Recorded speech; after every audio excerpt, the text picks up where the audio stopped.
Cameron warned EU free movement, a red line. David Cameron has been told by EU ministers in Eastern Europe that free movement rights of migrant workers is a red line and non-negotiable. The warning comes as a newly elected Prime Minister heading a majority Tory government prepares to renegotiate Britain's membership of the 28-nation bloc. Following his win at the polls, Mr Cameron restated his commitment to hold an in-out referendum by 2017, based on a new settlement with Brussels. Poland's Europe Minister, Rafał Trzaskowski, told the Financial Times, "We are ready to sit at the table and talk about what needs to be reformed, but when it comes to immigration, our red lines are well known." Could you do me a favour? Could you forward this video on to people so that they understand what is happening with David Cameron's EU reform? I never asked for videos to be spread a little further than normal, but this time I am asking. If you could, that would be fantastic.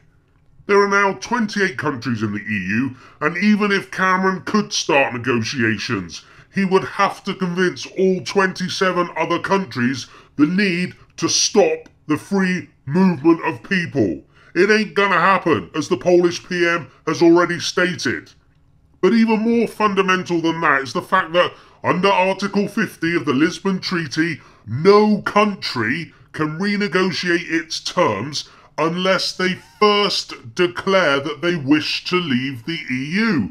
So Cameron, relying on your ignorance again, is lying to you.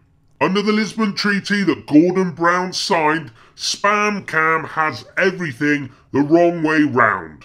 This is part of an interview with Danile Hannan that he did on the BBC on election night last June. Listen to what he says about the renegotiation Cameron is going to try and carry out.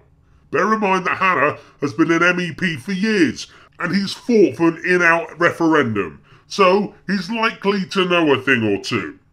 How credible is the idea of renegotiation? Well, it depends what you mean by it. I mean, as it's been set out by the Foreign Office, we're not really asking for anything. It doesn't require an intergovernmental conference. I think even Nick Clegg has said that he'd be happy with the declared aims of the government because they wouldn't really amount to anything. Did you hear that? Even the pleb that is Nick Clegg would be happy with the government's declared aims because they will not amount to anything. That's how much David Cameron is going to renegotiate. He's going to slightly shift one of the chairs on the Titanic and come back home and say, "Look, I've done it again. I am some kind of EU magician. I managed to decrease the EU budget by about 50 quid. I managed to get us off that 1.7 billion that the EU wanted, when in reality they just deferred the payment, so they paid it all. And now look what I've done. I've managed to move a chair 6 inches on the Titanic. How great am I? Now, we must stay in the EU." That's exactly what he's going to say. It's unbelievable. Cameron is relying on your ignorance. He is relying on you not knowing what is going on. Have a listen to Hannan again. It's worth listening to somebody who knows what's going on, calling it as it is. Well, it depends what you mean by it. I mean, as it's been set out by the Foreign Office, we're not really asking for anything. It doesn't require an intergovernmental conference. I think even Nick Clegg has said that he'd be happy with the declared aims of the government because they wouldn't really amount to anything. Stop being chumps. Stop being taken for an idiot by David Cameron. Do some research, get involved, and start calling him out on his lies. Go through your MP, do what you have to. Cameron is lying to you. He lies and lies.